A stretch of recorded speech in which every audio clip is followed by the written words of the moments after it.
Yankee Farm Wife here to talk about Kristi Noem, Governor of South Dakota. I see you wrote a book, No Going Back, and confessed to going all Rambo on the family pets, trying to prove that you are capable of making the tough decisions. Wow. Pardon my nosiness, but I have a few questions. First, what the holy fudge were you thinking? Of course, is the South Dakota governor. I can't believe I'm saying this. She's defending killing a dog, which is something that she revealed in her book. The problem was that Cricket was untrainable. She claims that she brought Cricket on a pheasant hunt, but Cricket ruined the hunt, going out of her mind with excitement, chasing all those birds and having the time of her life.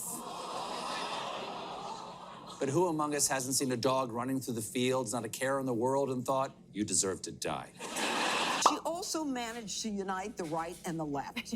Because America, if nothing else, we are dog lovers. And don't tell me you shot a pup because it wasn't used to hunting. You know, maybe you're not a good teacher. I could go on and on because I love dogs. No! Bad psycho governor! No!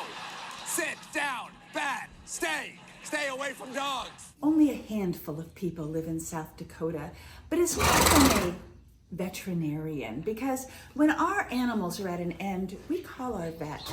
That's our pet name for them. And she comes out and she humanely euthanizes them. You know it as lethal injection because that's how you handle capital punishment in your state.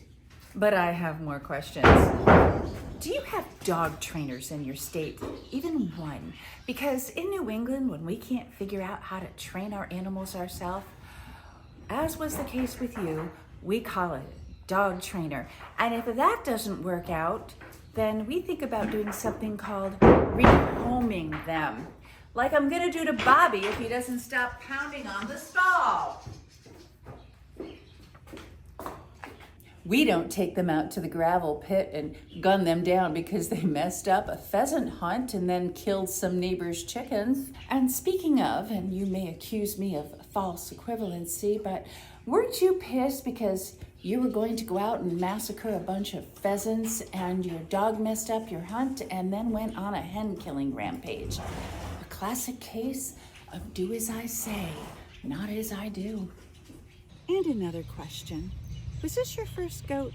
Because people who know anything about goats know that goats must be castrated or they stink to high heaven and they tend to be pushy. Remember that word I just taught you? Veterinarian. Well, we'd rescued 7 adult male goats from slaughter, quite a while ago, and Dr. Kate came out and we spent a pleasant morning of girl talk while we castrated all of them, filled half a bucket with goat balls. My poor husband walked through, looked in the bucket, almost passed out. It was great. The musky odor was soon gone and they had all become upright citizens. Would you have made a better decision if you were armed with this information rather than a shotgun? And just one more question, please. Isn't it a little cocky to shoot an animal with only one shell available? Do you not have pockets? Goats and deer being from the same family, a jumping genus, it seems you blamed the goat for his suffering after he jumped and you missed him, and then you had to trot back to your truck to get another shell? Maybe try dovetail overalls. So many pockets, so many useful pockets. I hope you're more conscientious than that when you're planning your human executions. One last thought. Here in New England, when our animals piss us off, we walk away, pour a shot of bourbon, and take a minute to think about it before we consider pulling the Smith & Wesson out of the gun case.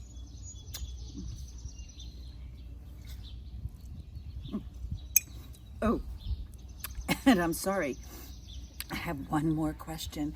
When your daughter's bus dropped her off at the gravel pit of despair, and one of them asked, "Where's Cricket?" what exactly did you tell her?